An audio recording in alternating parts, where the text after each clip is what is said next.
A clip of Gilbert Arenas circulated across NBA Twitter about a week ago, where he talked in an interview about how Giannis is still below some other guys in the league and how he still has to learn the game.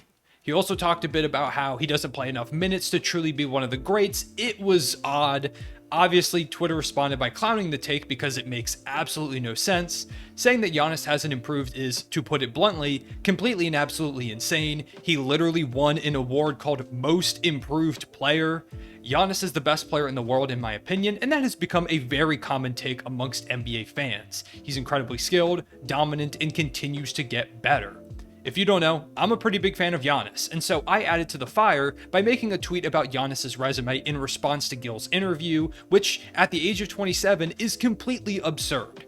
Giannis at this point is a 6-time All-Star, 6-time All-NBA player, 5-time All-Defensive Player, 1-time All-Star Game MVP, 2-time MVP, 1-time Defensive Player of the Year, 1-time champion, as well as Finals MVP. He was on the All-Rookie team, he won Most Improved Player, and he's a member of the NBA 75 team at 27 years old.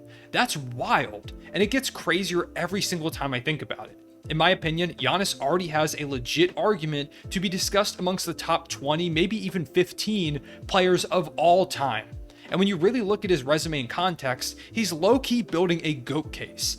I guarantee a lot of people just clicked off the video or got mad at that line and are commenting down below that you're too young, you don't understand what you're talking about. But I'm serious. Giannis already has an all-time resume at age 27 and is continuously getting better. Let's talk about Giannis. Giannis, for some reason, has kind of always been a polarizing player. Arenas isn't the first former player or media member to hate on Giannis. There's still a lot of people on NBA Twitter who don't like him or try to discredit what he's done. As some of y'all may remember, after the Bucks lost to the Heat in the second round of the 2020 playoffs, many talking heads and media personalities were saying that maybe Giannis wasn't built to be a number one option or the best player on a championship team, despite having literally won MVP, his second in a row, and Defensive Player of the Year that same season. You also had people saying that Chris Middleton was the true Batman of the team while Giannis was the Robin. Now, Chris Middleton's great, but he's not Giannis. Of course, a lot of these people were probably just trying to get clicks, but I wouldn't be surprised if most of them meant it. Of course, Giannis took this personally, coming back the next season and winning a championship as well as Finals MVP in what was a legendary playoff run where he dropped 50 points in a closeout Game 6 in the Finals, one of the greatest Finals performances of all time. You know how hard it is to score 50 points in your first closeout game in the NBA Finals? It doesn't happen, but Giannis did it at a very young age too. That was the moment where I think people really started to appreciate Giannis's greatness. Achieving a championship as the best player on your team at just 26 years old is no easy feat. It rarely ever happens, and I think people quickly realized, wait a second, this guy's an all-timer and he's rising the ranks fast. Following the championship run, I personally crowned Giannis as the best player in the league, a title he still holds in my opinion. The Bucks did bow out in the second round this past season to the Celtics in a 7-game series, but if Chris Middleton hadn't been injured, there's a real chance Giannis could have pushed for a second ring this season, or at least made it out of the East. They were my pick prior to Chris Middleton's injury. The Bucks are still well positioned though. With Giannis, Drew, Chris, and some really solid role players, they enter this season as one of the top contenders in the league, are in position to compete for championships for years, a necessity for any player trying to establish themselves in a GOAT debate. But enough about hypotheticals, let's revisit Giannis's current resume. As I mentioned before, Giannis's current resume consists of 6 All-Star appearances, 6 All-NBA appearances, 5 All-Defensive Teams, 2 MVPs, 1 Defensive Player of the Year, 1 championship and Finals MVP, an All-Rookie team, Most Improved Player, and being a member of the NBA's 75 team. Just off rip, you can probably tell that's a ridiculous resume. But to make a true GOAT argument, you have to have more than just a ridiculous resume, you have to have one of the best of all time. One of the greatest of all time, if you will. Giannis isn't there yet. If he retired today, he really doesn't have much of an argument, although I do think he'd already be a Hall of Famer. However, that's where his age comes into play. Giannis is just 27 years old. He likely still has 10 to 12 years in the tank and is just reaching the age where most NBA players start to peak, right around that 27, 28-ish range. The fact that we may have not even seen peak Giannis up to this point is kind of mind-blowing when you think about it. His resume at this age looks even crazier when you compare it to some of the players that we kind of, consensus say have GOAT cases. So let's compare Giannis to a few of them. Let's start with Michael Jeffrey Jordan. MJ is almost a myth at this point. He dominated the 90s, three-peated twice, won scoring titles, made all defensive teams hit game winners, and established himself as most people's choice when it comes to the GOAT while having some of the most iconic moments in NBA history. So what did his resume look like at age 27? Surprisingly, it looked eerily similar to Giannis's current resume. At 27, Jordan had just won his first championship as well as a Finals MVP, starting off his first three-peat. He was also a 7-time All-Star, 7-time All-NBA member, 4-time All-Defensive member, 2-time MVP, 1-time Defensive Player of the Year, All-Rookie, and he won Rookie of the Year.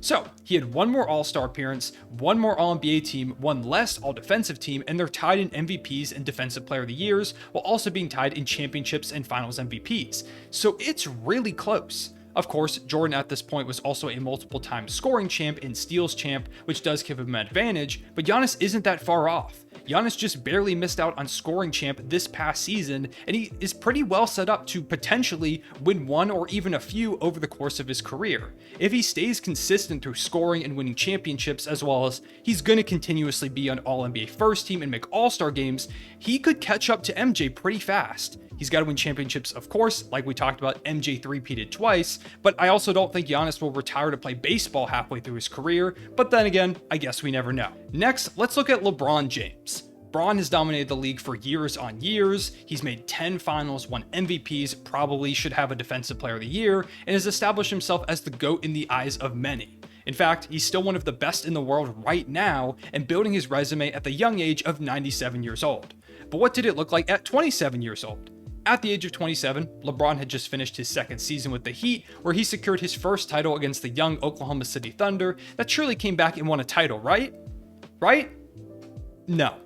In addition to being a one-time champion and Finals MVP, LeBron was a 3-time MVP, 8-time All-Star, 8-time All-NBA member, 4-time All-Defensive member, Rookie of the Year, and would have been on the NBA 75 team if it existed at that point.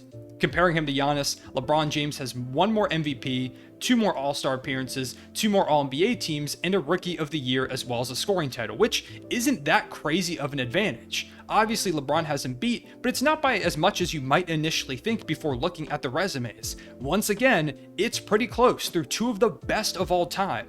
Jordan and LeBron are probably the 2 most picked guys for GOAT, and Giannis has a similar resume to them at a similar age. As for another guy in Kareem, who some older heads might have as their GOAT, at 27, he had a title and a Finals MVP, a regular season MVP, 6 All-Star selections, 5 All-NBA selections, 4 All-Defensive teams, Rookie of the Year, a couple scoring titles, and a blocks title. Giannis, once again, if you're noticing a trend, is very close. In fact, he even surpasses Kareem in a few of these spots. Of course, Kareem was also well on his way to becoming the NBA's all-time leading scorer, but in terms of just accolades, Giannis is right there. And then finally, let's compare his resume to Kobe's. At 27, the Mamba had 3 titles, 8 All-Star appearances, 8 All-NBA teams, 6 All-Defensive teams, an All-Rookie team, and a scoring title. Kobe hasn't beat or tied in every single category, especially with his 3 titles, but Giannis has 2 more MVPs and a Defensive Player of the Year at this point, so they each have a couple pluses on their side. We could go more into players' resumes, but I think you get the idea at this point. Giannis at 27 has built a resume that rivals some of the greatest players to ever pick up a basketball when they were his age. Obviously, there's a variance in the age that players entered the league, the teammates each of these guys played with, the era they were in, and many other factors that go into the GOAT debate, but this quick snapshot allows us to see just how great Giannis has become. Possibly the craziest part about all of this is that Giannis didn't enter the league dominating like the rest of these names did. Jordan and Kareem became All-Stars their rookie seasons, Kobe and LeBron in their second year. Giannis didn't become an All-Star until his 4th year in the league. He came into the league as a 19-year-old, averaging just 6.8 points per game in his first season. He's now scoring just under 30 points per game every single year. So if you say he hasn't improved, I don't know what you're looking at. Honestly, that might take away from his GOAT case in some people's minds when it's all said and done, the fact that it took him some time to improve, but to me it speaks to his work ethic and his potential to get there. He has become dominant and has become the best player in the world, and there's still so much more time. Jordan and Kareem won 5 championships after age 27. LeBron won 3, and there's still more time in his career. Kobe himself added 2. We have no idea what else Giannis will accomplish, but with how much he's continuously gotten better, with how many narratives he silenced, and with plenty of career to go, I have no doubt Giannis will go down as one of the greatest to ever play the game. Whether or not he becomes a GOAT contender, we will see, but I wouldn't put it past the Greek Freak. I appreciate you all watching. Go ahead and leave a like and subscribe if you did enjoy, and go ahead and comment down below where you think Giannis currently is all time and where you think he could finish. For me personally, I think he's going to end up finishing top 10 all time. Like I said, whether or not he becomes a GOAT candidate, we will have to see. A bit too early to project that, but I have a ton of faith in him. So go ahead and comment that down below. Once again, leave a like and subscribe if you did enjoy to see more videos like this. Appreciate y'all watching. I'll see y'all later. Real one safe back.